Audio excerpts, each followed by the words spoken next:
wishing they was him. I put the game missing. Man, listen, me and them ain't got the same mission.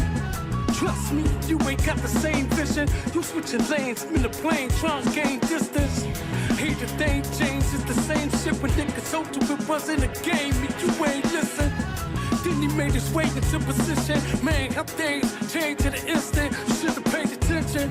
You would've seen I was a henchman. I was hitching, I was already flinching. And trained in my tradition. Engraved in my system, I've been at the range. Trained to hide the bank at long distance. Y'all can't listen, they don't even want talk. My south side, niggas said they ready to go to war.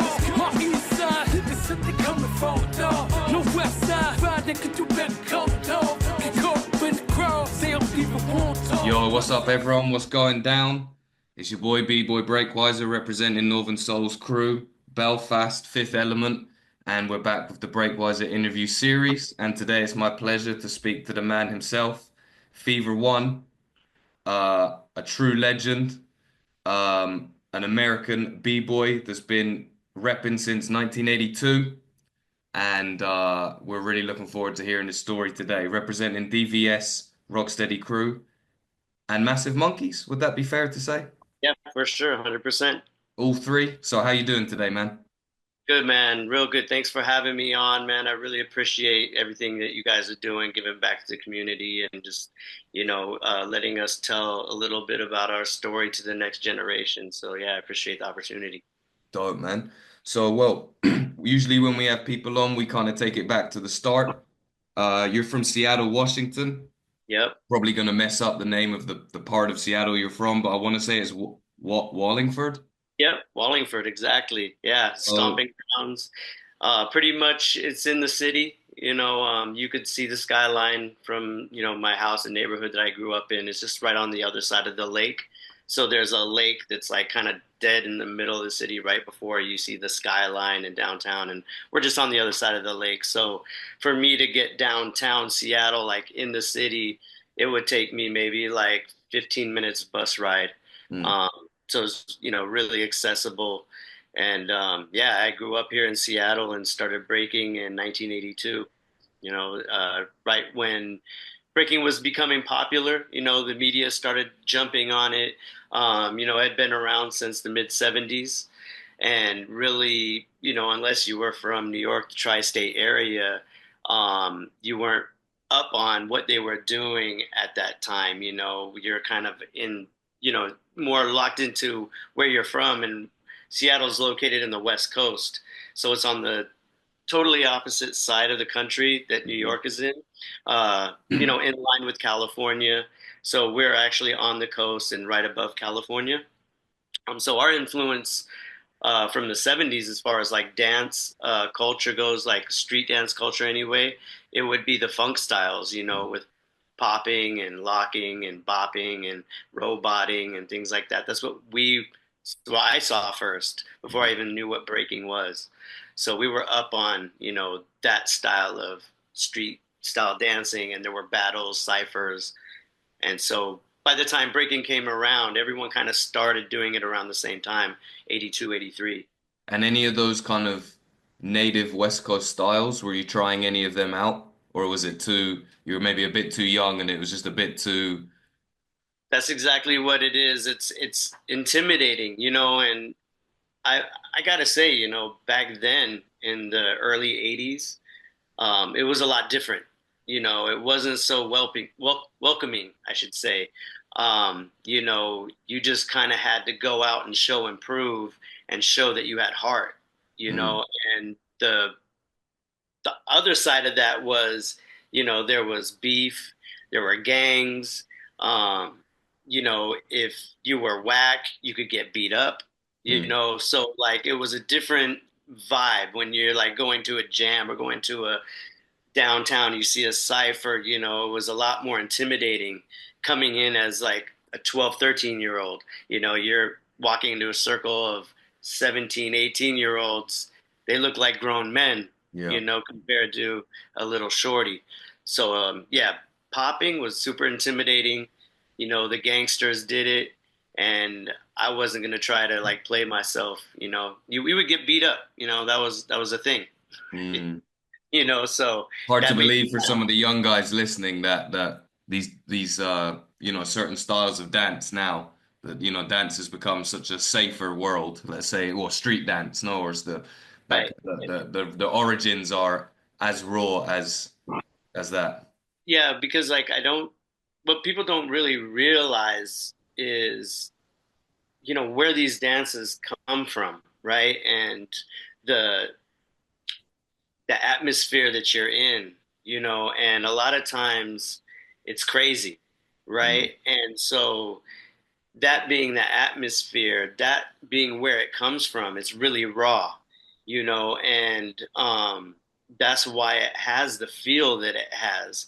That's why you get in people's face and you try to diss them and make them look stupid, right? But there's also, something that goes along with that. If you go into someone's block or you mm. go to someone's neighborhood or wherever and you make them look stupid, some people don't take too kindly to that, Yeah, right? they So it don't might take be it well. Mm. right, they don't take it well. The loss might not be even taken as well or whatever, but a lot of times you're trying to humiliate someone. So that doesn't always go over so well, you know what I mean? Now it's a way different, scene, right? You have organized events, Mm. you have community centers, you have young children. So it's a way different mentality even now than it was back then. So yeah, I mean, that's the reason why I didn't pop, was Mm. that it was just gangsters doing it and I didn't want to dare get my ass beat. Yeah. Basically that's what it was. But when breaking came around, there was my opportunity to do something and be on a level playing field because everyone on the West Coast kind of started doing it at the same time. You would see it on TV in the early 80s and you would go back to school and everyone would be like, yo, did you see 2020 or, whatever show, 60 Minutes? That's incredible. Breakdancing is their art, and the street is their stage. It's a way of life. It's a way to get out of, as they would say, get out of the ghetto. What can I do? What can I do? What can I do? And he gets hype and he tries to come out with something nice. So, who wins? Well, it's hard to tell. Today, both sides claim victory, and everyone will walk away thinking they're a winner. And for these kids from the Bronx, maybe that's what matters most. Just feeling you're good is half the battle.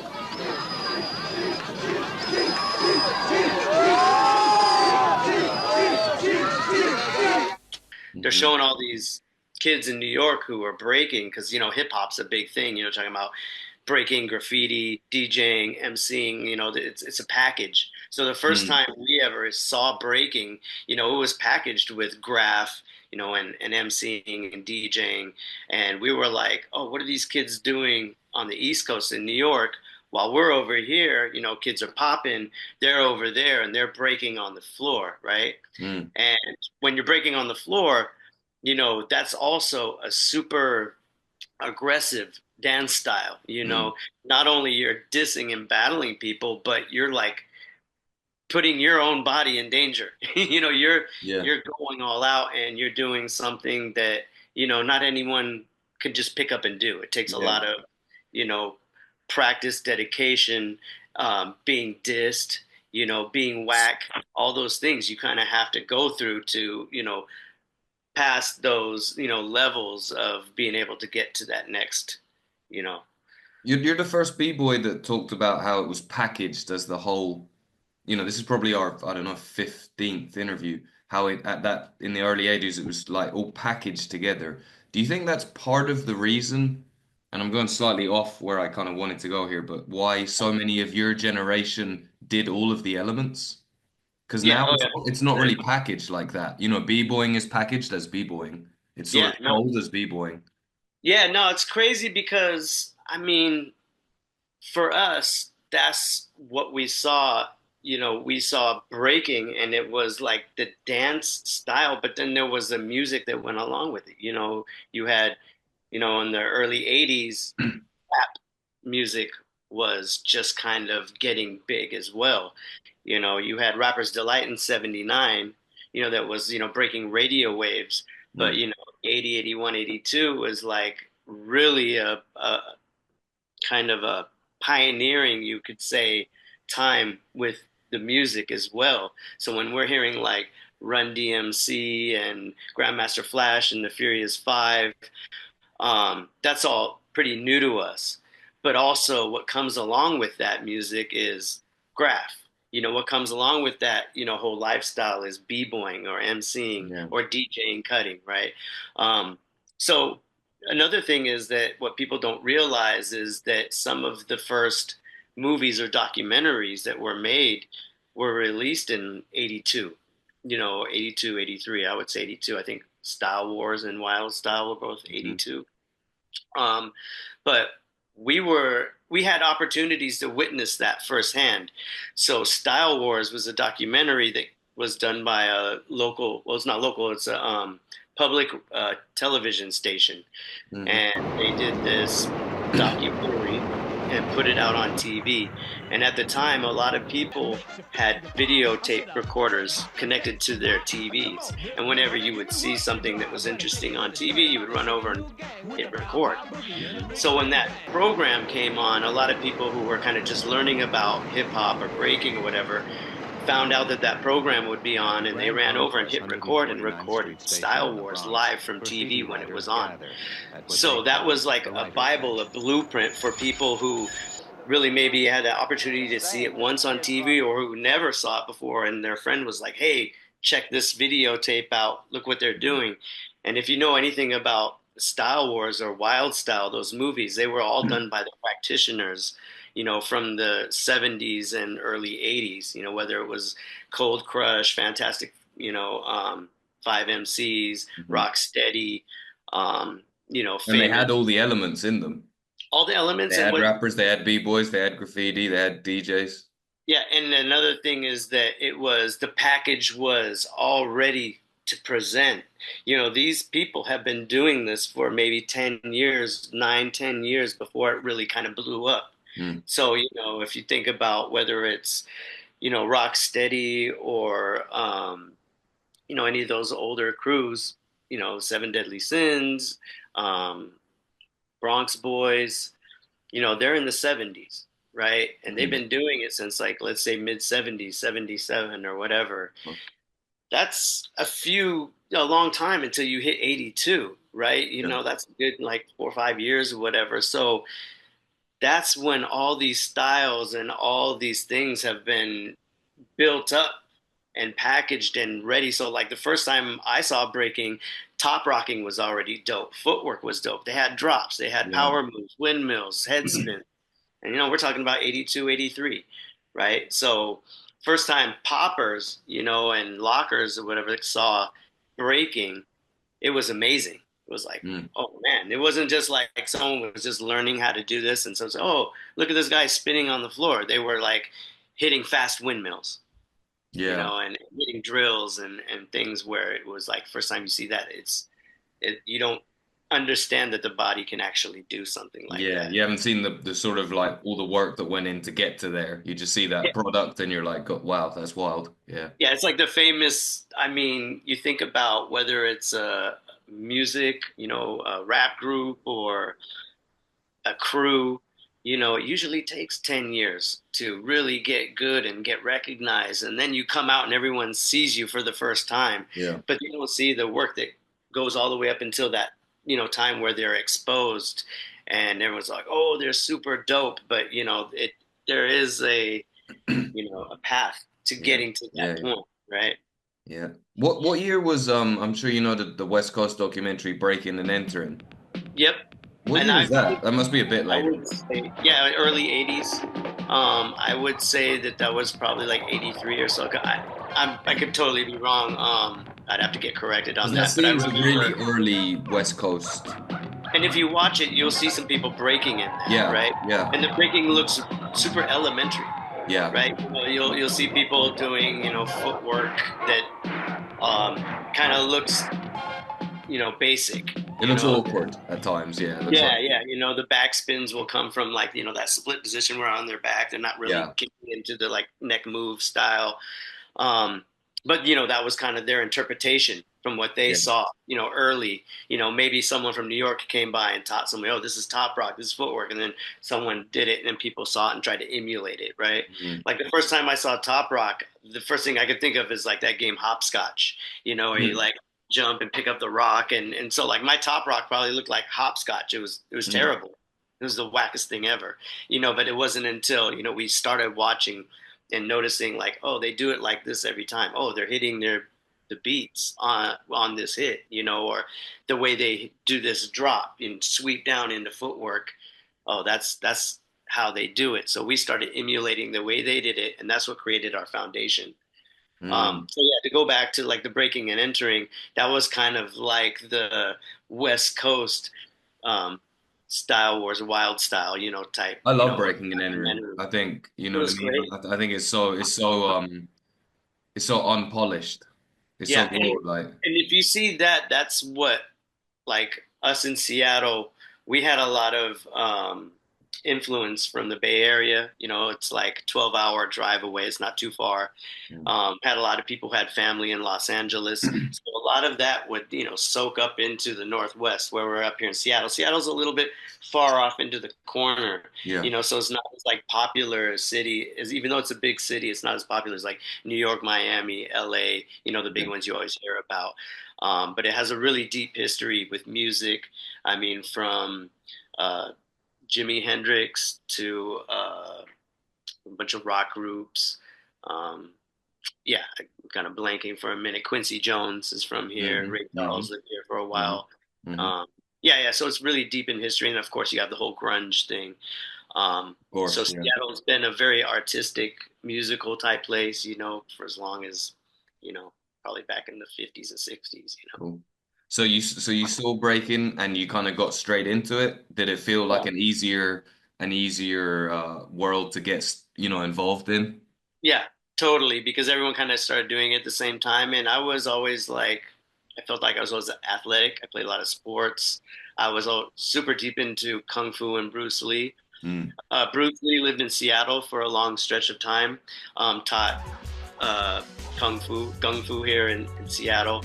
And so his influence in Seattle is huge. He's actually buried here. We used to go to his grave site, when we were kids, and drop like, throwing stars and stuff on there and try to pay respect. And, growing up, especially in the 70s, if you were growing up here in the 70s, you had to be up on some Bruce Lee and Jimi Hendrix. It was kind of like what made you cool. It's like what you were proud of. Yeah. Those are two like huge icons, right?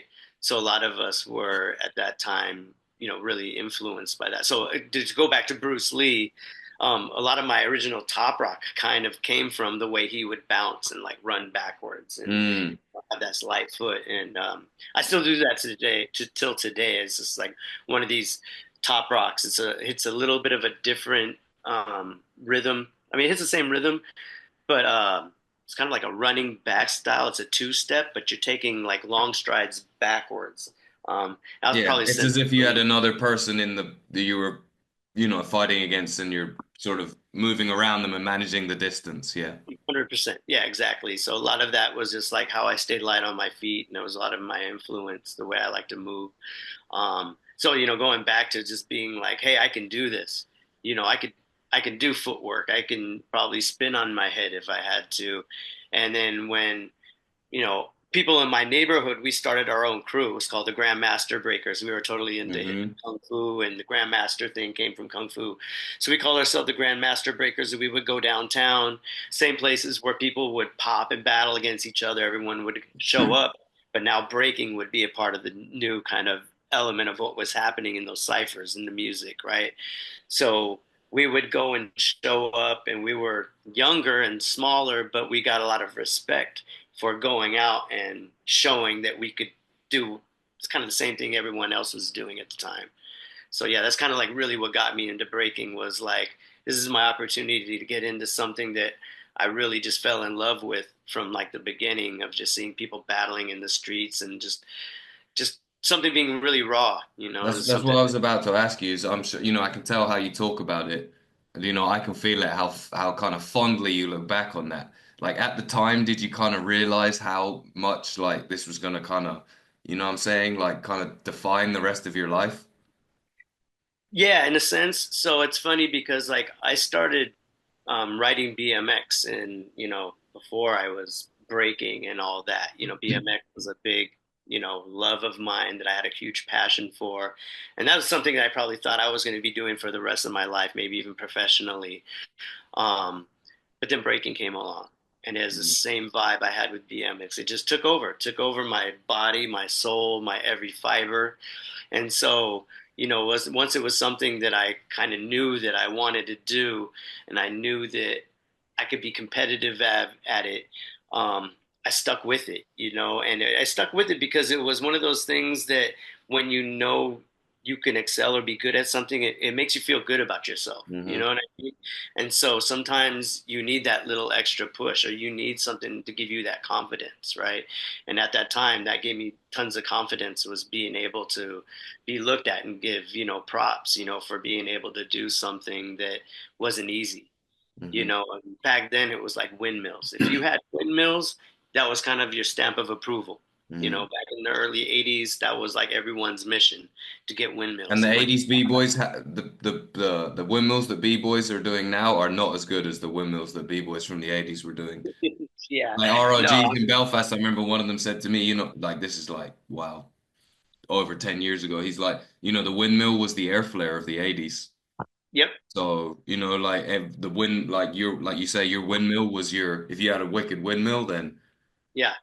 And that's probably the first move that you learn how to control your body on the floor and do like three or four things simultaneously, right? Like when you learn something, you can't really think of three things at the same time because you're trying to concentrate like on one particular thing, right? Mhm. So it takes, thousands of times to go through this, pattern and this step and this movement to figure out like, oh, I got to do this, but the same time you're doing this, you should be doing something else, Yeah. like keeping your legs straight or going on the back of your shoulder or Mhm. there's all these different like commands that you have to take in at Mhm. one time.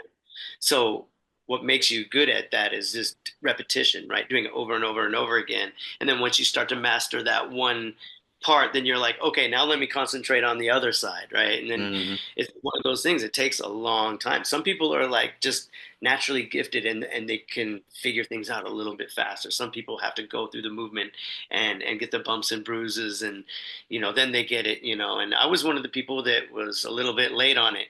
It took me maybe months where it took other people like weeks to like maybe a Mhm. month. It Mhm. took me less than a year, but like literally it felt like a year. Mhm. It's like Mhm. forever. But once I got it, you get your stamp and you start flipping it. And the next thing you're from here, then you're doing nutcrackers to handcuffs to universal where you're holding between your legs, Yeah. and then of course, when we get into the mid 80s and we get influences from Icy Ice and New York City Breakers, then we start talking about taking these basic foundational power moves and taking them to the next level. Whether you're talking Mhm. about halos, head glides, tracks, ninjas, where you're throwing your full body in the air and it's making a rotation. This Mhm. is way before halos. You know, Mhm. um, I mean, no, sorry, way before air flares, I should say. These are all things that led up to what the air flare is today. Yeah. Um, I should say. Uh, so yeah, I mean, not to ramble on about like the power moves and that progression, but basically that's how it was for us. Like once you kind of get that move, it might be like that for younger kids today. If you get air Mhm. flares and all of a sudden, you have unlocked this, masterful move to get on to your power move combinations and be Mhm. looked at as being one of the best. If that makes sense. I mean, it's your story. I feel like is, and we've already kind of touched on it a couple times. To keep it real, because the first time I ever saw you was in that DMC breaking, and so I just assumed you were from New York. Yeah, yeah, You know what I yeah, mean? Because yeah, everyone else in that video is from New York, right? Mr. yeah, Free, yeah, yeah. Track Two. I feel like Fable's probably in Yep, it, yep, and you must have filmed it in New York. yep. And so I know that you moved to New York later, and So we'll I get to did. that. I did, and Here's the other thing I was thinking about earlier, what a lot of people don't realize or have like maybe the access to.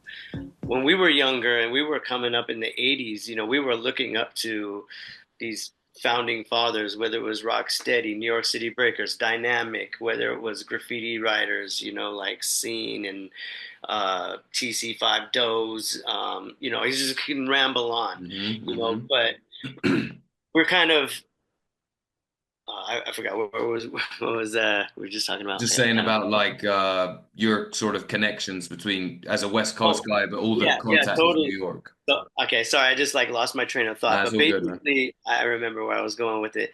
You know, so what we were doing, we were looking up to these four founders and people who like created this culture. And for us to really get respect or even get that stamp of approval, you had to go to the Mecca.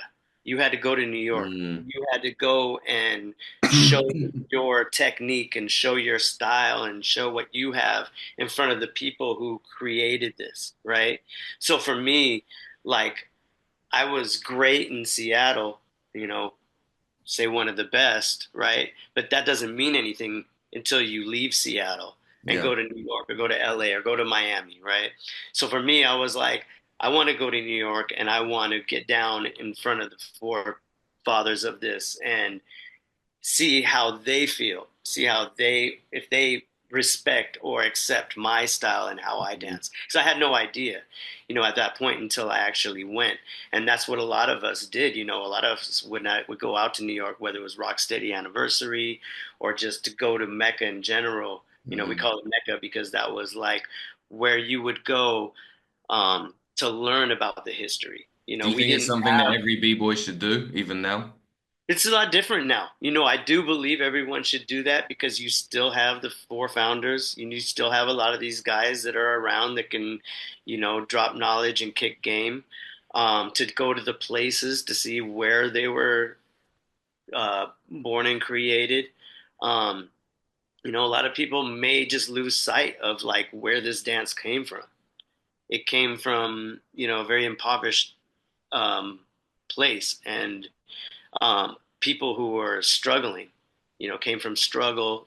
It came from people that really had to fight just to live, Mm. right? Um, well, the way we have it right now is we have it like in a different package, right? Where you can go Mhm. to a dance studio and you're 5 years old and someone can teach you how to break, right? And that's a totally different vibe and feeling from these kids who created it in the street and did it as, you know, whether you want to call it like a street game or if you want to call it, you know, getting, you know, earning your stripes in the street, Mm. getting respect, An you extension know, of kind of street culture. exactly right. And so, you know, what people I think easily tend to forget or want to forget conveniently is that it came from a place where it wasn't always roses and It people wasn't always holding pretty. hands. It wasn't always mainstream friendly. It wasn't always Exactly. what. And that's why breaking is the way it is. That's the way it feels, the way it feels when you see someone doing it, right? That's why when you see someone whacking, you get a certain feeling. When you see someone breaking, you get a certain feeling, right? Yeah. Because it comes from a certain place. And you have to respect where it comes from. And Mm. that's where, you know, you're going to start to understand and then also build upon what you are and what your style is. You know, one thing I realized after breaking, you know, maybe over 10 years or 20 years is that like if you've been breaking, I've been saying this forever. If you've been breaking over 10 years, most likely that's over half your life, right? Mhm. So if you've been doing something over half of your life, you should probably know where it comes from, you know, who created it, why you do it. Why do you do this? You know, you do it just because it makes you feel good? Great. But do you care enough to give back? Do you care Mm. enough to do the history? Do you care enough about the people who created this dance? Or do you want to just take it, right? Do you want to just take from it and take all the good things from it? That's a Right? big thing that we stress in these interviews is the importance of because we feel like it's not stressed enough now. They kind of be, you know, the young b-boys get a lot about what they can get from the scene, which is cool, but you know, the scene can't survive if we're not also trying to give back to it. Right. And then, Scene is bigger than any of us too, you know what I mean? It's bigger than sure. any crew, it's bigger than any b-boy or b-girl. Yeah, and even if you want to look at it from within, right? It's like, do I want to grow or do I want to look like everybody else? Mm. Right? Do I want to do the move of the week, move of the month? You know, whether it's like falling on your back and doing a back tap and saving yourself into a move, because before that was considered crashing. Hmm. Now you can fall on your back, tap your foot, go on the move. It's a move, right? There's so many different ways of like taking it and dissecting it, but I think getting back to like the essence, and if you understand the essence and if you understand why you do it and where it came from, then you can grow with it and you can like make your own style your personal thing. You don't have to watch everybody else and do what they're doing, right? Because it's cool or it's the move of the month, right? But it also goes back to foundation, because if you don't have a strong foundation and a a lot of ammo, or a dictionary of moves, however you want to look at it, then you're going to be kind of one dimensional, right? Yeah. You're only going to be able to go so far. But Hmm. if you have all these different moves and all this different things to work with, then you can know how to, get on your path and know where you're going. That was the Redirect big thing. yourself, go back to Yeah, the the big thing roots, for and me. I've then been yeah. dancing for like over 10 years at that point, and I was like, why am I doing this? You know, there's got to be like a deeper reason Hmm. why I love doing this. And I started reading books. I read books on African drum and dance because that was like what I learned to be like coming from the original drum, an original, tribal dance. And that was very, not just similar, but it is what we do, in breaking. If you want to like keep going back, as far as you can, and yeah, sure, we have breaking, right? Before that, there was rocking. Sure, maybe even before that, there was Lindy Hop, or Latin Hustle Latin or hustle, something, baby. right? And a lot of these, moves borrowed from some of these steps, whether you're up top or Hmm. whether you're down on the floor doing sweeps, right? But it goes back and it comes from somewhere. So if we keep going all the way back and we're talking about the drum, you're talking about, you know, I've kicked this a bunch of times. I've read it in a book called The Drummer's Path, but basically they speak on the drum that comes from two living things. It comes from, a tree with the wood, it comes from a tree, and it comes from animal skin, that they put the top of the drum on. And these are two living entities that Hmm. they put together, were, at one time, but they believe they had spirits at one time as well. Hmm. And when they play the drum, they're playing in a circular motion. And if you have good posture and you're playing the drum, your energy should be doing this, right? Hmm. And when you're playing the drum and you have this energy, there's going to be someone that's going to be witnessing that. And the person who's witnessing that is going to feel that spirit transcend onto them, right? They're going to get that energy, they're going to feel that rhythm, and they're going to start moving, right? And they're going to move with that rhythm. And all of a sudden, this energy transcended onto this other person, and they got that energy, and there might be someone standing next to them, and they might start moving because they saw this person moving, right? But then the energy is going to eventually come all the way back to the drummer or the DJ, whoever's playing that music, and they're going to get that energy, and then the energy is going to get bigger, and it's going to go in this circular motion, Hmm. It's gonna get right? stronger with every And it's circle. getting stronger and stronger, and people come in, and then that's when people go off, right? And it's an energy, Hmm. and that really touched me. That really like made me understand like why I dance. Mm. Why I feel a certain way when I hear a certain song, or if it like moves me, I have to dance. Sometimes I hear a song and it doesn't move me at all. I'm not going to Mm. dance, right? Because then it's like I can force my Forced. It's spirit forced, to dance. yeah. Yeah, it's forced, but it's not going to be the same as where it's my joint and I got my eyes closed and I'm just like grooving and bugging out and not thinking about anything else or anyone else. I'm just Mm. going, right? And that's kind of like spiritually, and I think as B-boys and B-girls, that's kind of like where we want to be, right? We can have a run that's choreographed and have a top rock, a drop, a footwork round, a freeze, maybe power move into another freeze in the same way you get up every time, right? But that's not what we're striving for. What we're striving for is to get loose, to get open, and to be able to like listen to music. And if it's a song that you've never heard before, there could be like 20 instruments playing in the song. How do you tap in? Right? How do you tap into the rhythm? How do you tap into the bass line? How do you tap into, whether it's the hi-hat that's, right? So a lot of people, they look at breaking and they're taught, you're hitting the twos and fours, 1, 2, 3, 4, 5, 6, 7, 8, or whatever, right? But a lot of people don't realize that you're not going boom, ba bap, boom, boom, bap. It's 1, 2, 1, 2, 1, 2, 1, 2, 1, 2, 1, 2, 1, 2, 1, 2. There's a lot of things happening in between that boom, In bap, between right? was Unless you're like on top of the 1, 2, 1, 2, 1, 2, 1, 2, you're like losing a lot of layers, right? That you would have say in your top rock, and you're moving your neck and your shoulders and your chest. You want to be able to hit all those different rhythms and beats and things like that. So that's how you're able to tap in. And then the music's telling kind of your body what to do, and your mind is saying, man, that sound really makes me feel like doing this top rock, right? Yeah. So if I hear like a song that has like a very strong like salsa type energy to it, Latin vibe, right? It's not going to make me want to do that hard rock, top rock where I'm running, where it's like a hip hop beat that's like, really hard and coming at you, right? It's going to be more, right? You're going to use your hips. You can do maybe a little hustle step, a spin, your hands might come around, right? Yeah. It's a different song, which should be a whole different vibe, right? You're not going to different dance the vibe. same way to every single song.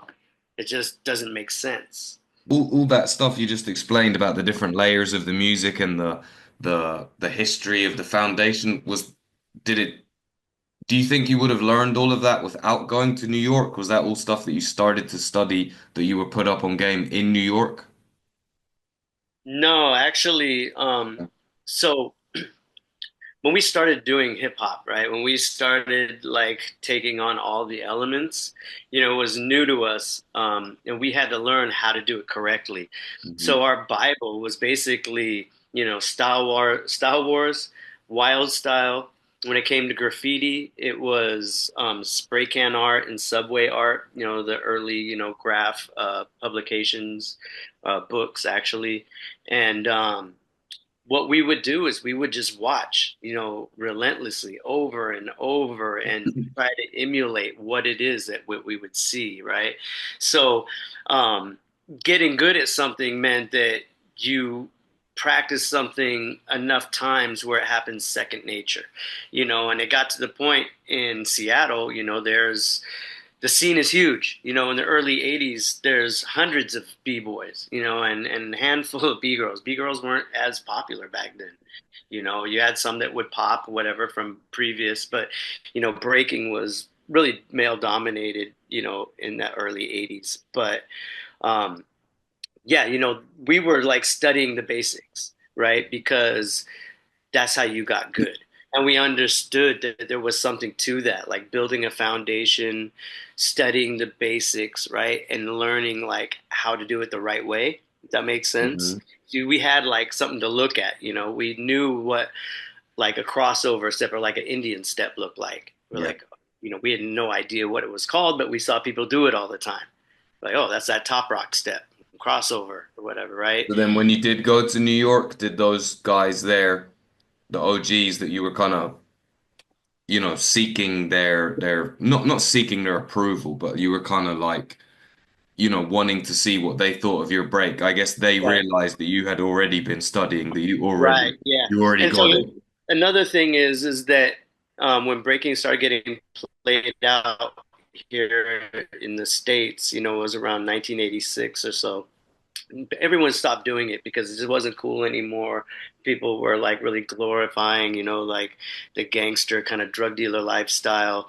And a lot of young kids were really impressionable at that time. So, after like breaking for 4 or 5 years, or less, people started getting tired of it. Oh, it's just a fad. It's going to play out, and you would see commercials on TV with like the Flintstones breaking and clowns Mm. popping. And so it started getting kind of corny, so to Yeah. speak. People were like, you don't do that anymore. But kind of where I'm getting at is in the mid 80s, Icy Ice and some of the New York City Breakers had come out to Seattle because there was a battle here with a local crew from Tacoma. It's a city right outside of Seattle. They battled the New York City Breakers in 1986, I think it was.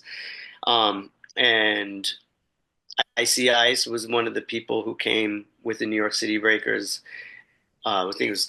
I'll do a quick see if I can remember everybody that was there. I'll Hmm. probably miss some names, but like I know Icy Ice, Mr. Wave, Powerful Pexter, Alien Ness, who we all know, Hmm. traveling with them at the time as well. So after they did this battle and this big show, they all went back home because they were all traveling and doing tours at the time. It was after Beat Street. Everything's kind of shutting down. But Icy Ice was like, I want to finish high school and I'm going to stay here in Seattle to finish high school. So when he stayed here, I ended up connecting with Icy Ice, the original, a New York City Hmm. breaker. Hmm. And I was training with him a lot. And even though breaking was getting played out, no one was really doing it. I still had a lot of passion for it and loved it. And he just moved over. So we would start training together. And he was the first kind of B-boy that like saw me break and then would give me like some tips. Like, Mm. yo, do this. If you do this, you get way more power. Do your footwork facing straight ahead to see Hmm. if you can like, um, angle and get, certain angles right or whatever, understand where you're at. Because a lot of, at the time when I was doing footwork and stuff, there was no 6 step or whatever, it was Yeah. no one was like, okay, going to do these steps. It was just kind of like sporadic extensions, and sweeps and shuffles and Yeah. CCs or whatever it was. And then you throw your chairs or whatever. So I knew how to do footwork. I knew how to top rock. I was breaking for years, but I didn't really have someone to kind of go, okay, if you do this, you're going to be way better, You right? kind of refined your style, like, yeah. Totally refined the style, made me way more powerful, made me aware of like where I was at when I was breaking. So I just kept going, ICIS ended up moving back to New York. I kept dancing a little bit here and there. Would go to parties, get down. Everyone would talk shit, diss you. Oh, you still do that? That's corny. And he'd be like, "Fuck you," talking shit. And then I saw the Rocksteady and Zulu Gremlin, and it was basically Get Original. They were on this show called The Grind, MTV Grind, and Hmm. it was the first time a lot of people were seeing breaking in the early '80s. I mean, sorry, in the early '90s. It had like where everyone thought it kind of got played out. Right. A lot of these guys in New York had kept doing it because they were doing off-Broadway shows, something called So What Happens Now, because when Buck Ford and Kuriaki had gotten murdered through like the drug dealer lifestyle, and they were like, let's do something where we could do a show and show people like this isn't dead, this is still alive, right? Hmm. And then that's really kind of what sparked things in the early '90s for some of the older guys, or some of the guys like myself, who still had like breaking never really died in their heart, right? It's just everyone else said it was played out. And that's kind of like where I was at. I was still breaking, and I saw that these guys were doing it. I talked to Icy Ice. I said, "Hey, I know that I met Fable through you before. Can you hook me up with Fable? I want to holler at him and talk to Fable." And he was like, "Yo, basically, you gotta come out to New York, Zulu anniversary, Rocksteady anniversary, get down and." Kind of like giving me like the blueprint, like this is Hmm. what you got to do if you want to take it to the next level. Because Hmm. I saw that they were doing off Broadway shows. I saw that they were being on MTV, and it was like, man, this is all the things that I was doing when I was younger in breaking. My second breaking crew, the Seattle Circuit Breakers, we were sponsored by Adidas and Swatch. Hmm. We were doing gigs, we were getting paid, we had sponsors. So taking it to a professional level it was normal for me. It was just like that's how you're supposed to like move. It's like Yeah. okay, I can do this, but I can also do something with this and make some money and maybe make a career out of it. That's when you first start thinking like, oh, it's feasible. But yeah, that's kind of like where I was at. And then I decided I wanted to move to New York for that exact reason, just to kind of get down. I knew that Rocksteady was still getting down. I knew there was some people from New York City Breakers. And I went out to New York just to do that exactly. And it's funny because a lot of people thought that I was from New York. Mm. People didn't know who I was, never met me before, saw me maybe on the summit. I think the summit, I came out in the summit, B-Boy Summit. Mm-hmm. 90. Uh-huh. Yeah, it was like 95, I think. 96 maybe. I'm terrible with dates. But nevertheless, it was like pretty much the first time like people on the scene, unless you're from the Northwest, saw me was at the B-Boy Summit. Then I went out to New York, and a lot of people that hadn't known me or seen me in the summit saw me for the first time in New York. And a lot of those old school guys, they recognize the style. Yeah. So they were like, "Yo, where you from? Are you from New York?" And I was like, "Nah, I'm from Seattle." So that's why a lot of people kind of had that idea of me being from New York, because I moved there. I got with like, the pioneers, and then I also had like really taken on that whole style, Yeah, your style is very evident that you study the original New York foundation from your Exactly. style. So that's, Exactly. that's really dope. Like and it must be dope for the old school B-boys from that. It's kind of like, someone we would love to speak to is Phantom. Hmm. You know, Yep. Yep. we've spoken to Q Rock, who's also ready to rock, and he's quite close to Phantom, but I don't know if Phantom really does interviews. But like and I think that's where his name comes from, is he's kind of like the ghost of like the original, you know what I mean? Because you can see that pure original Bronx style in him.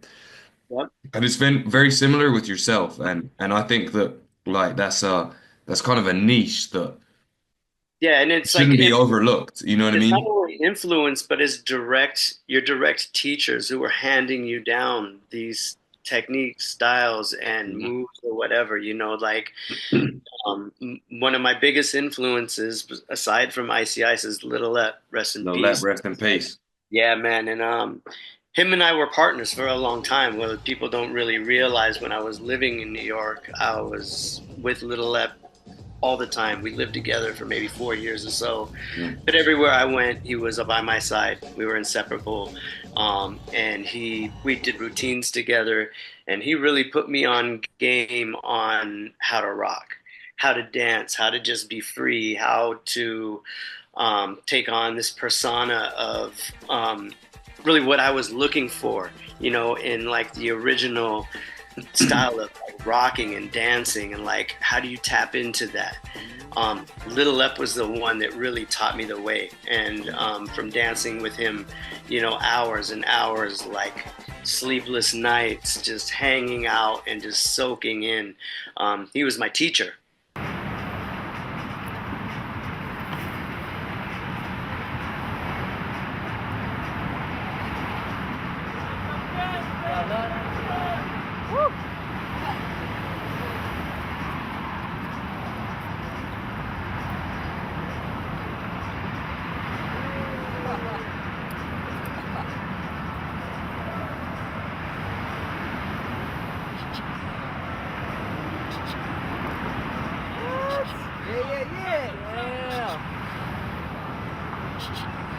Yeah, take that nigga out, man.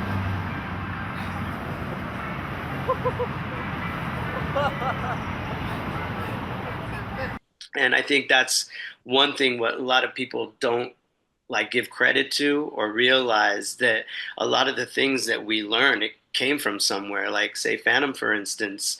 Phantom comes from a lineage of b-boys and his crew.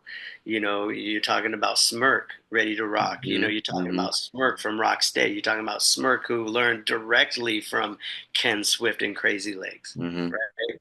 So he's a direct descendant of Bronx style Yeah. b-boying, right? As for me, same thing. It's like that's how I learned. That's who I learned from. So I'm a descendant of the Bronx style. I lived in the Bronx for 10 years, Mhm. and I just really wanted to understand everything about what I do, right? It's kind of like I could do it, and not really care, or I could really just dive as deep as I can and understand why I do what I do. Yeah. yeah, and so like again, Little Ep was a huge influence on my Gunzblazin style. You know, the whole rocking and pulling out weapons, and you know, when he showed me that, he would tell me, "Don't show anyone these moves."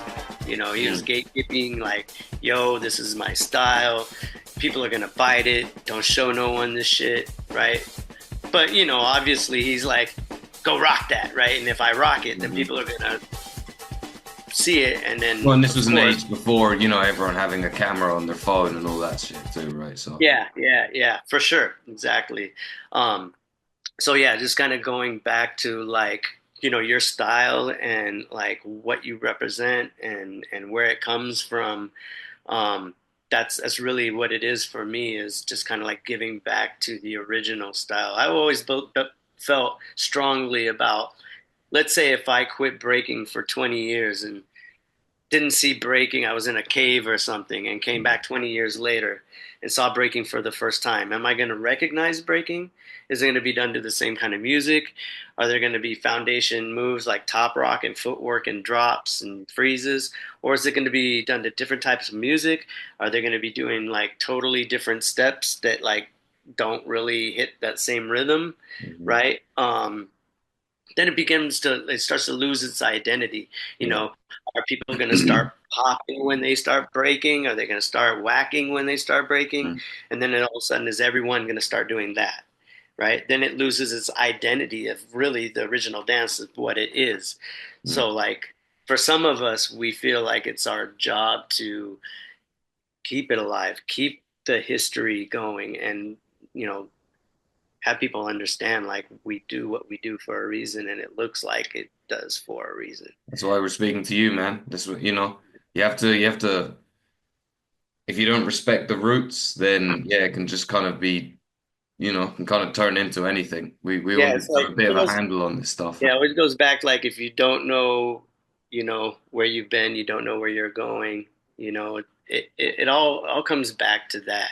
You know, and I strongly believe in that. It's just um, yeah, doing your history and just like really enjoying, you know, the history and what it where it comes from, and getting into that. Yeah. Yeah, man. Well, here, before I let you give your final message, I just want you to speak on two things. One of them is getting put on with uh getting put on the Rocksteady with Alien Ness. Yep. Because the battle footage is out there and it's really wicked. You know what Yeah. I'm Thank saying? you. And Yeah. then also, I mean, like, yeah, we don't even have time to speak on Jam on the Groove and stuff, but just the DMC B-Boy Foundations video. Yeah. Yeah. Yeah. So can you I'll start? start. Maybe you just talked about, you know, going to New York and then it was what, Yep. 2 years later you got put on, you Yeah, know what I'm yeah. It's saying? like maybe a year later, I was put on for the DMC Foundation video. I was working with Fable a lot, and it fell into his lap through DMC, the turntable, the DJ competition. They wanted to do a instructional video, something that was official, that was done by the first, second, third generations of b-boys. So the first generation was track two, second generation was Mr. Freeze, and Fable helped curate and do a lot of stuff with that as well. And the third generation was myself, coming from the 80s. And the way that went down, it was crazy. We shot that whole thing in one day. We had no plan, no we had no idea what we were doing. We were just like, okay, we're going to do this instructional video. And track two came with a list of moves. He had And a you did like long, 90% of the breaking. yeah, it was, I mean, it was great for me because it was actually like what we were talking about, is dancing in front of your peers and getting that kind of stamp of approval. Yeah. I had met track two before, but never really got down in front of him. He's never really seen me get down or saw what I had to offer as far as. So a lot of the times when he's like saying moves, I didn't see the list that he had. He was just sitting there. He was like, okay, do a track. So he's like naming all these moves, and then I have to perform them live in front of him. And so it was kind of like a test almost, like, okay, I'm going to run down all these moves and let's see how you can perform them. And that's how the whole thing went down. We recorded in one day, and it was a blast. And again, it was probably one of the most important things that I did, because there's so many people that I've met over the years that like came up to me and was like, yo, you taught me windmills, or you taught me how to break by watching this video, and there's like people from all over the world. So it's like I was just really blessed to be able to put in that situation. So was that before were you in Rocksteady already? It was Or- before Rocksteady, Oh yeah. wow. Yeah. So before Rocksteady, when I moved out to New York, I moved out and I was working with Zulu Gremlin, London, and Speedy from New York City Breakers. But Hmm. Zulu Gremlin had moved from Miami and I moved up to Seattle. We all stayed in the same apartment and we started building shows together so we could like do like shows and get paid. And it's kind of like just moved to New York and trying to just kind of get into the scene and get a place to stay and make money. And so that's how it all started. And then I continued doing shows with Fable. We pulled Alien Nest in. The crew was called Hierophysics. We traveled Hmm. all over the world with that crew. It was myself, Fable, Sweepy, Frosty Freeze, Rest in Peace, Alien Nest. Smirk did some things with us. And we started doing shows, and people started recognizing Alien Nest and I had like great uh, chemistry together because we've known each other for a really long time and we come from the same era. We were doing routines together, and a lot of Rocksteady heads were in Legs ear and Wiggles ear and vice versa. And they were like, yo, we should get Ness and Fever down with Rocksteady. So we had like a little meeting, talked about, what it is with the crew. And then the battle that we're speaking of when we battled to get in Rocksteady was kind of like a setup battle. Legs through 2-on-2. Kind of knew Ness and I were going to enter it because we were all about it at that time anyway. So we entered this Breakbeats, right? I think is the name of the event. Yep, Breakbeats in the Bronx. Mm. And so we entered that, and he had planned on us battling to get in Rocksteady at this event. And it was funny the way the whole thing went down because we knew what was up as soon as we got there. Because when Alien Ness and I got there, we had planned on like battling all these people like K-Mel and Smirk and people that are kind of blowing it up in New York. But as soon as we got there, the first people we saw were like Heps Fury and Floor Rock. Two Rocksteady guys, but they're from two different sides of the country. One's from Las Vegas, the other one's from Miami. You And knew they're they was there for a reason. Exactly. So I told Ness, I said, yeah, you know what's up. We're going to battle these guys after we run through everybody. Legs is going to. So we were ready, and we saved some moves for that. And so it was a great battle. I mean, a lot of stuff leading up to that, and the way that we thought about just the way we came into that battle. We had our aliases, Gunzblazin and Rusty Shank, and then we had shirts that said Gunzblazin and Rusty Shank on the back. We entered. No, we didn't tell anyone we were going to enter the battle. We entered under alias Bullet Holes and Stitches. So when they said the name Bullet Holes and Stitches, no one knew who that was. And then Ness and I walked out, and everyone was like, "Oh shit!" And then we took our jackets off, and it said Gunzblazin and Rusty Shank. So, and we had like uniform on. We were on point routines. So we were like ready, basically for anything that day. And that was like probably one of my favorite battles because there's like all kinds of shit going on. We had to call out Rocksteady because we were kind of like, I guess, challenging, so to speak. But we flipped the tables and made it to where they had to call us out. And that's all just game, just running game, just knowing how to battle and battling for over 20 years. A lot of that stuff just kicks in. It's instinct. Wicked, man. Man, I feel like we've said this. I've said it to at least two people, but I would love to do a part two with you, man. 'Cause, Yeah. Yeah, I got like a bunch of stuff, man. I got a bunch of stuff that I brought that I can show you. But for Oh no, part two, go. Let's go then. Oh to go. God, look at that, man. Yo. Do your thing. Let's go. All right, I got some gems here. So these are Adidas that were made by Adidas, and I think there was less than 50 made. Maybe it was like only 20 made or something like that. Wow. But this is an official Adidas shoe that was made for Frosty after he passed as R.I.P. Frosty. That's wild. I've never seen that ever. I put my feet into these once. At one time, I put my feet in, I think it was like for a shoot or something. But yeah, it was one of my prized possessions. That's so I'm just dope. gonna just grabbing stuff real quick. We'll Go see. for it. Yeah, no. Yeah, take your time, man. Here you go. This is a massive Monkees appreciation award. This is really cool. Feverone got me doing some neck move here. We But didn't even chat. We didn't even talk about Massive Monkees, but yeah, you played a massive. big part in Massive Monkees come up, right? Yeah, man. So basically, Massive before they were Massive Monkees, it was Boss Crew, it was Untouchable Monkeys style. I forget there was a bunch of crews, right? Hmm. But I was older than all those guys, and so I was the one who went to the community centers and their middle schools and brought hip hop and breaking to the community as far as like the younger generation goes. There's a lot of gangs and violence going on in the early 80s. I mean, I'm sorry, I keep saying 80s, in the early 90s in Seattle.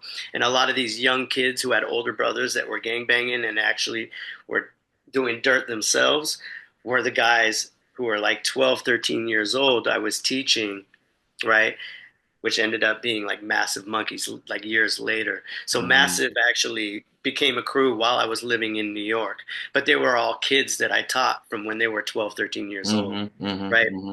And then, fast forward, I moved back from New York, come back to Seattle, or whenever I'm visiting from Seattle or from New York to Seattle, they're putting me onto gigs. So since I like put them on the game and taught them how to break, when they had opportunities, they gave the opportunities back. It was kind of like paying back, and which is really cool. Not a lot of people do that, And so Massive Monkees has always been a crew that kind of gave back. And I didn't get down with them until I moved back to Seattle. It was like way later, and they just Hmm. kind of like pulled me into the crew. But it's a it's cool just to be a part of something that you helped kind of create from the beginning. Definitely.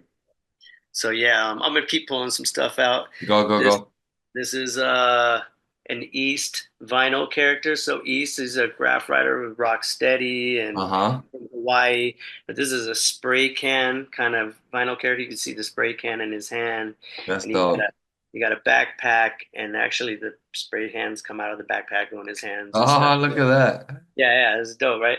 But Yeah, these are like kind of like hip hop artifacts that like I like definitely. to collect and things over the years. They This should is be in a West Coast hip hop history museum or some shit. yeah, man, I got a bunch of stuff.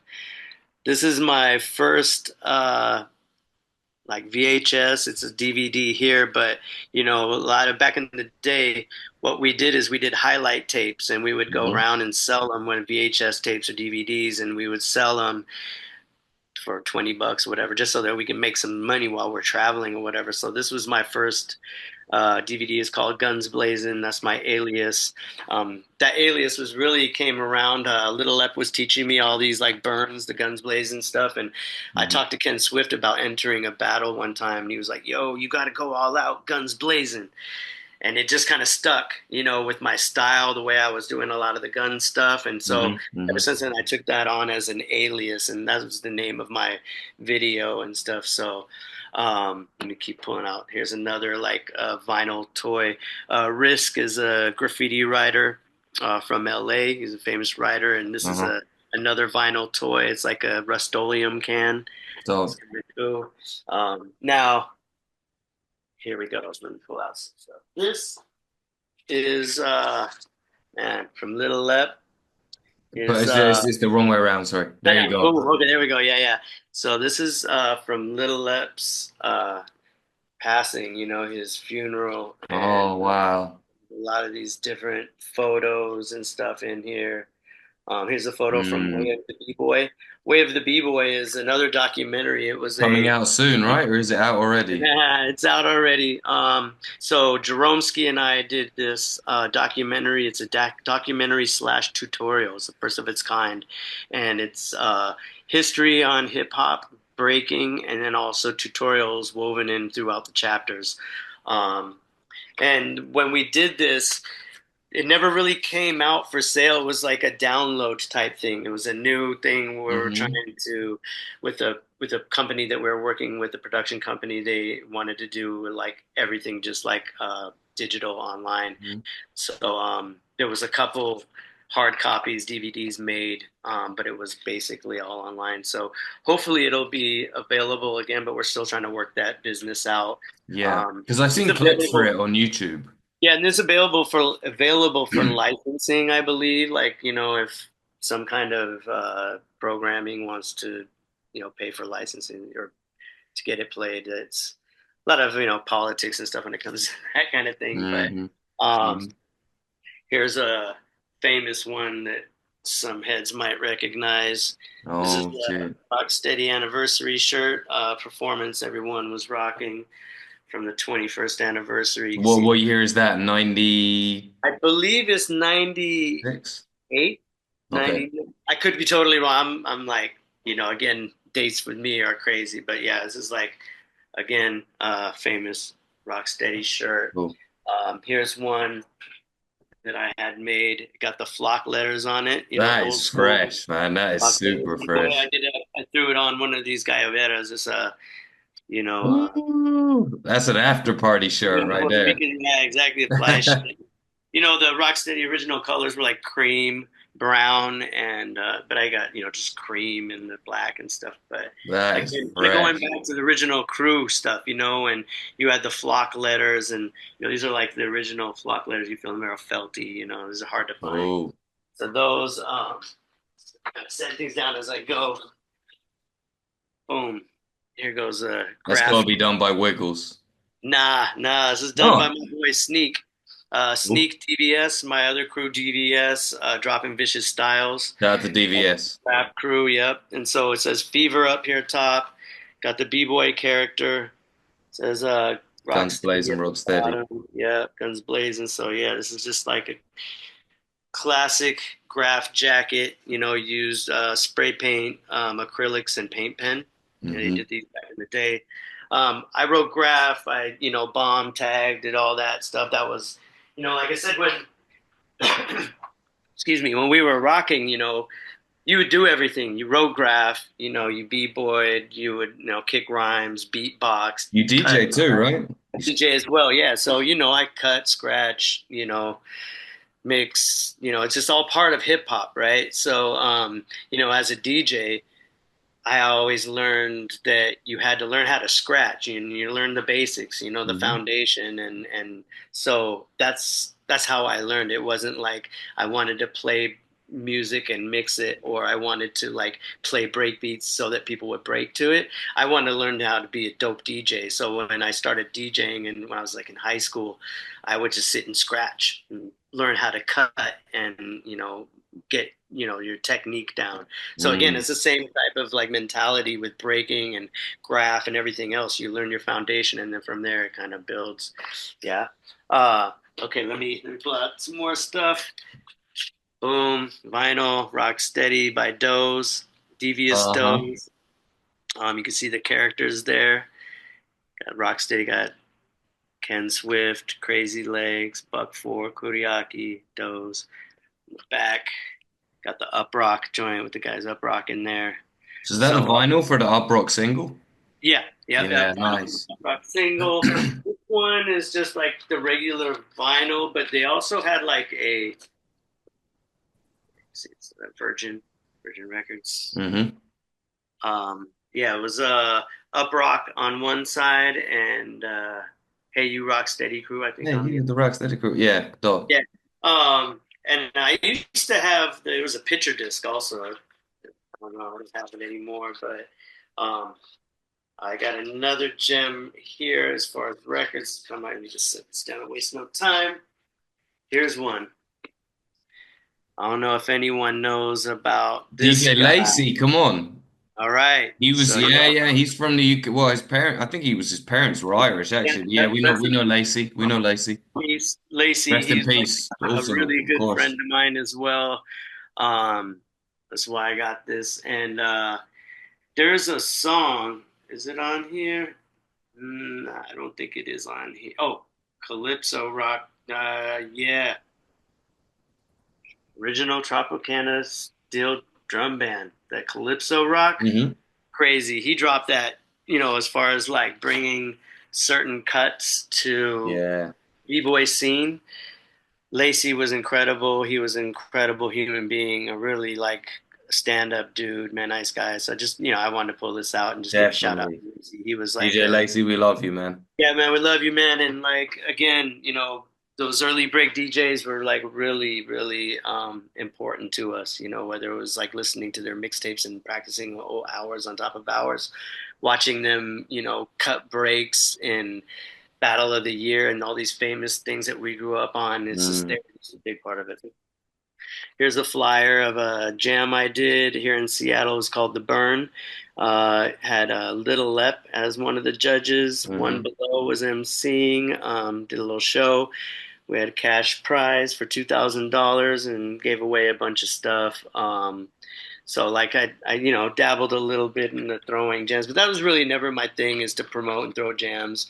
But I like to try it Nice to out. try. Yeah, exactly. Just to do it and just to say I did it. And I'm gonna just keep grabbing stuff as I go now. See these glasses here? Yeah, These are ones that we got when we were sponsored by Swatch in the 80s. cool. We gave throw us some stuff and they used to have like cool like little rigid things. But along with those, we also got, let me see, I gotta pull it out here. They gave us stuff with like this. Now this you might have seen before, right? Yeah, I have seen that. Yeah. Right? But this one is not a reprint. This is an original that came from the actual battle. So it says World Breakdance Championship at the Roxy, and this was to, I believe, be in. I'm not sure what it was for. Oh, it's for a tour called the Fresh Fest, and so they had like this competition of b-boys at the Roxy, and whoever won that competition would go on this tour of Fresh Fest, and Hmm. one that might have been Dynamic or something. But anyway, this is the original shirt from the 80s. It's hella small now, but again, it's just uh, some of the old stuff that I've always held on to. Here's kind of a bigger one. I got this one behind me. Let's see if I can pull this up here. This is a shirt that I had tagged by a bunch of famous graph writers. So I'll kind of try to run through a few of them if I can. So, Hmm. Scene, you know, from Style Wars, the white scene from Uptown in the Bronx. We got Vaughn Bodet's son, Mark Bodet. I don't know if you've ever seen like these characters, like the Cheech the Wizard. Uh-huh. Uh-huh. I think you'll see that in graffiti. Yeah. Uh, his father is the one who created that. He has like a little Cool. character here on the side. He did that, but Duro. See if I can look in here. We got Kel and Doc TC5, Blade here, Mare. So a lot of these names, Fable is in here, Hmm. Bones TC5, Wayne COD, Caves. All these names that I'm kicking right now: Caves, Stay High, Chain, Snake, Duro. They're all like writers from the 80s, you know, the early 80s who were Hmm. bombing trains, who were in these movies like Style Wars and Wild Style and Spray Can Art and Subway Art. So when I was living in New York, I just, you know, had a big T-shirt and had a lot of these like famous writers get up Cool. on it. And yeah, this is like one of my prized possessions that, Definitely, obviously. uh, you know, priceless, priceless. Um, let me see. Let me just pull out. So I got some gems here. Cut sleeves, Whoa. rock steady, the same flock letters, right? Yeah. We got like this piece was two people up rocking, two like characters up rocking against each other. Yeah, It that's was dope. done by DVS Doze. It was that rock steady Those, part yeah, on when we spoke with Ken Swift, he talked about those. yeah, exactly. So this piece was done by Doze. And just I use that as like, well, actually, I didn't. Fable made this for me. He Mm. made the rockers. He put the, you know, the strings. He made the whole vest for me. Um, you know, boom, got some patches, guns blazing. You know, That's stuff. ill, man. Yeah, you know, New York, Bronx, Top Gun. You know, so again, you know, it was just Fable, and he actually signed the inside for me too. Boom. So, There you go. We'll put yeah, the link to, well, I don't know if Fable's still, I know he's out of hospital now and all that, but yeah. He's out now. hopefully he's doing well. Yeah. He's doing much better, man. God bless. God That's bless. good. Um, yeah, I'm just like throwing stuff down as I'm going. So You're as doing so wicked, man. Sorry, I'd kind of forgotten about that. Massive Monkees, yeah, obviously, that's got to be.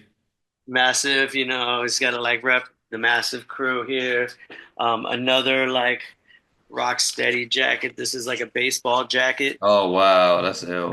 with the script letters going across. Um, and then oh, I have to get that later, but I'll just pull these out really quick and run through them because I got some cool shirts. Um, so, see if I can do this quick. This is a Seattle Sonics basketball jersey when the Massive Monkees were doing Oh shit.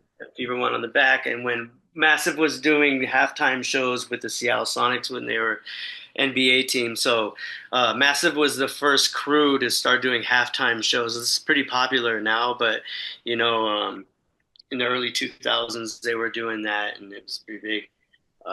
There's a shirt here, some What B-boy people graphic. still will think. I remember that shirt. Yeah. So you know, some of these I pull out, you know, from jams or whatever. Yeah. Um, This is a Rocksteady shirt that we wore when Rocksteady performed on Dancing with the Stars. Mm-hmm. Here's a shirt that we rocked in a battle. I believe it was Freestyle Sessions. We had like a huge crew, and this is what we were rocking. They all still be looking very wearable, very fresh. Like they'll Yeah. look good. Like you know what I mean? Years later. Yeah, I mean, I try to keep some of these, you know, nice, and this is done by Tones, my crew, EDK DVS, graph writer, EDK on the Oh, back. So, you know, collecting a lot of like graph stuff, you know, has always been big for me. Rocksteady anniversary shirts. mm-hmm. Was that 30th? Yep, 30th Yeah. anniversary. Here goes another anniversary shirt. Boom, Rocksteady. Well, that one is wicked. Yeah, got legs doing Doing and the then bridge. on the That is back you fucking got all the wicked. sponsors and stuff. Kind of cool. So another little gem I got here. This is from a crew in Italy. So some homies in Italy come out. You know, a lot of times I'll like travel, do workshops, and you know, get up with crews. They, you know, take me all over the place. And the Funk Warriors, these guys like really took good care of me. So it was cool. They gave me a shirt and stuff. Shout out to Funk Warriors crew. Yeah, Are they still around? yeah. They're still around. Reach out and talk to them once in a blue. Yeah, so they're a Italy crew from. Man, I don't want to mess this up, but it might be Bologna. But again, Bologna. I don't want to say the wrong. I don't want to say the No, wrong. you did it good. You did it good. We'll call it Italy for now. And you know, here's another T. So this one, it's the Fever, Mm-hmm. and basically that's where I got the name from. If you ever saw like the movie Crush Groove, it's an old club that was in the Bronx called the Fever, and at this club is where a lot of like hip hop acts would go, and b-boys and you know heads would just go to hang out and kick it, and so the Fever was always kind of you know something that I have always heard about when it came to like hip hop history. And then during the time, you know, I was doing graph, and I just kind of the name kind of just stuck with me. I like the way when I wrote it, as far as graph went, it was really balanced with the EVE into on the ends, the F and the Mm-hmm. R. Kind of symmetrical. Yeah. A lot of times, you know, writing and getting a tag really kind of came down to like how it kicked, you know, the letters fell into place. Anyway, long story short, that's where I got the name Fever, and then the one behind it is kind of like the original, the first. A lot of graph writers will put one behind their name to signify that they're the original. So that's what kind of like that was. Keep going. When I was out in Germany in 1995, I was hanging out with Flying Steps and a lot of these guys and Oh, Storm and Swift. And this is an old Zulu Nation shirt. Check it out. that is dog, man. Yeah, man. So this is like, I don't know, probably the early 90s, maybe even late 80s. But yeah, I was blessed with that by Sir Scott. And then we Flying Steps, obviously. yeah, Flying Steps. Then we're also we're a crew called Point Blank Posse or Point Blank. Breakers, I think they were called, before they changed to Flying Steps. So when I met them, it was prior to Flying Steps, before they started that crew, and it was like Point Blank, and those guys hung out with Scotty. There's a graph writer named Kane who was amazing. But my crew DVS, we also got into kind of trying to do our own clothing line. Mm-hmm. So in the early 90s, we made these shirts, and this called Cutthroat. Mm-hmm. So Cutthroat was the name of our clothing line, and this is like one of our logos. This is an old scrap shirt. This is kind of like one of our designs. Just a lot of letters, graph letters, real, foundational type stuff. Again, with my crew, and what we do is like really about the foundation and like original New York styles, and that's where we built our flavor from. Real quick, got this Rocksteady shirt with the old school with the bunny in there, right? I got somewhere, I forgot to grab it, but I got a nice Letterman jacket too. I had made in Korea. It says like Rocksteady with a big Playboy bunny in the back. Another Cutthroat Sure Shot, old school piece there. So that was like another thing we were doing. I think this is one of the last shirts I got. This is a shirt done by a graph writer named Dedos. Has these characters on it. Wow. He was known for doing crazy characters. This is back in, I think, the early 90s, maybe 92 when he did this. Long story short, Dedos is an incredible graph writer. And I'll send you the character that he did of me. But he does these crazy cartoon. He hand draws them and then edits them on the computer, and I'll send you one so you could like flash and then we can put it up. Yeah, for sure. Yeah, but it's super dope. And he's been a really close friend of mine, since the early 90s. And we would go up to Canada a lot because Canada is only Vancouver's 2-hour drive from Seattle. Mm-hmm. So a lot of the early things that we were doing in the 90s was up there, and just getting up with homies. And let's see, real quick, I got this little small canvas my man Tones did for me. I got like fever tags, Gunzblazin and stuff. So I collect artwork from graph writers. Most of the graph writers in my crew are who I know. Why you don't make like a West Coast hip hop museum? That'd be so dope. Yeah, I'm waiting. Actually, we are going to be doing a hip hop swap meet coming up at the Massive Monkey Studio, I think next month. And it's like just a group of us that has a bunch of old gear and stuff that we have just been sitting on forever and probably never used. I mean, a lot of the stuff I've been showing, I'm not selling because these are like from the I get it, yeah. You know what I mean? But we do have a bunch of really cool stuff.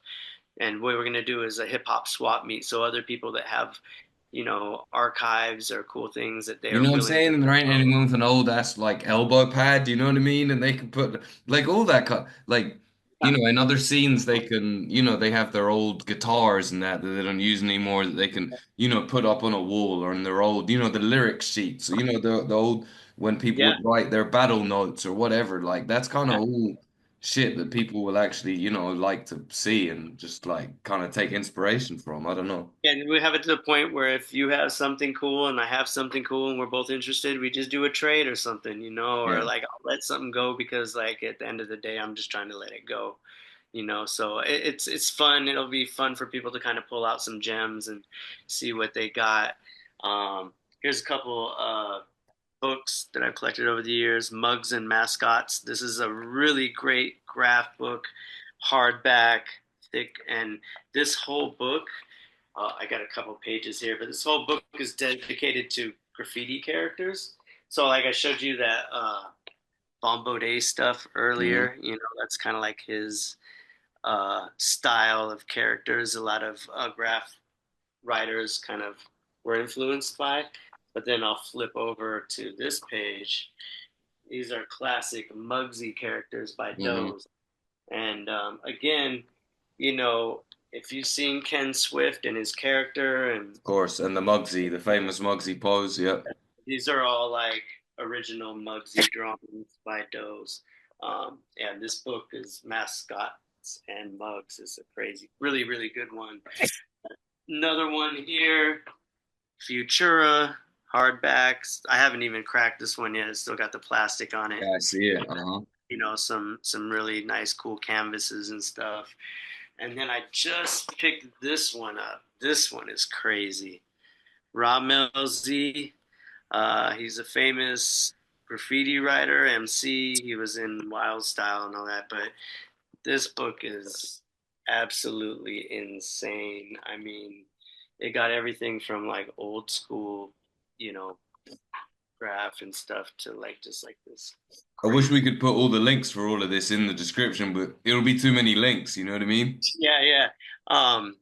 For sure. And then I guess the last thing I'll pull out, some jewelry. I used to collect kind of like hip hop inspired jewelry. They call it trunk jewels or whatever. But you know, in New York, a lot of times you go to like Canal Street or wherever, and you can Mm-hmm. go and get jewelry made, custom made jewelry. Mm-hmm. So there's a really famous two-finger ring there. A lot of people were into like, you know, two-finger rings, three-finger Yeah, rings, and things of that nature. But you know, it's all made from gold. Really hollow though. If you look at it from behind, you can see yeah, it's made a lot lighter. So that's what the deal is behind a lot of those jewelry that was made in New York back in the day. You hear it when I drop it, it's really light, right? I can't Um, hear it though when you drop it. yeah, yeah, and then the same thing with the necklaces. You know, I got The some links. Mm-hmm. old rope necklace, Yeah. and this is all, you know, 14 or 10 karat gold. Another rope chain. This one's the Gucci link. Again, you know, you could kind of see the style. And these are hollow also. So even though the size of it, you know, is these aren't like the super big, huge ones that people would rock. Yeah, with the rope. Yeah, yeah. Yeah, but again, the reason why they were so big is that they were hollow. Mm. Um, so the you can hear the way it sounds Yeah, there you can really hear it. loud. Yeah. Yeah, but it's all gold, you know. So Mm-hmm. that was the main thing that was kind of collecting these old like golden era style like Yeah. fashion even. And B-boys, then get your style up, man. Get your style up. You know what I mean? Everything that you show up to in the jam doesn't have to be what you wear when you actually enter the battle. Start that's with a your own very, shit. very important point because what I believe in solely is like whatever you're wearing, if you feel comfortable and it's fly is how you're gonna come out, right? You're gonna Mm. feel good about the way you're dancing and it's just gonna reflect, you know, style, right? And so if you look fly and you feel fly, therefore you're gonna dance fly, if that makes sense. Mm-hmm. You know, but if you know you're kind of in your old raggedy sweats, even if you feel fly, you're not really gonna look that fly. I don't know. This is a mentality we had even back then. We wanted to be different than everyone else. So if like everyone is wearing the same kind of jeans, I'm gonna like sew a crease in my jeans to be different, right? Or I'm gonna rock a like different color kind of combination throughout my outfit so it stands out. Mm. So again, we would just customizing and like this. This is a ring I had customized. This is the Space Needle. It's a famous building in Seattle. Wow. And I basically, you know, was like I wanted like something to hang from like a pendant, but then I was like, of course, in hip hop fashion, it's like, how can I just make something that's just even that more much more crazy? So I ended up like making a ring. It's a Space Needle ring. And you were doing footwork with that shit. Nah, nah, I wasn't really breaking with this. This is like again more of like just fashion, you know, Some just after going. party shit. Yeah, exactly. After Yeah. party shit, you know, and I might get down with it on, but you know, I can be kind of dangerous. This thing is solid. So. Or yeah, that's Yeah, why I yeah. asked. But again, you know, I think it goes back to like the persona, you know, and just feeling fly and just, you know, coming out and being different is a big thing. And it's probably more important now than ever because you have so many people that break and there are a lot of different styles, but like who can put like their silhouette against a screen and then be able to know right away, like, oh, that's Born, or oh, that's K-Mel, or Mm. oh, that's Feverone, or whoever. They have to be able to know by just the movement or the way the person is standing, right?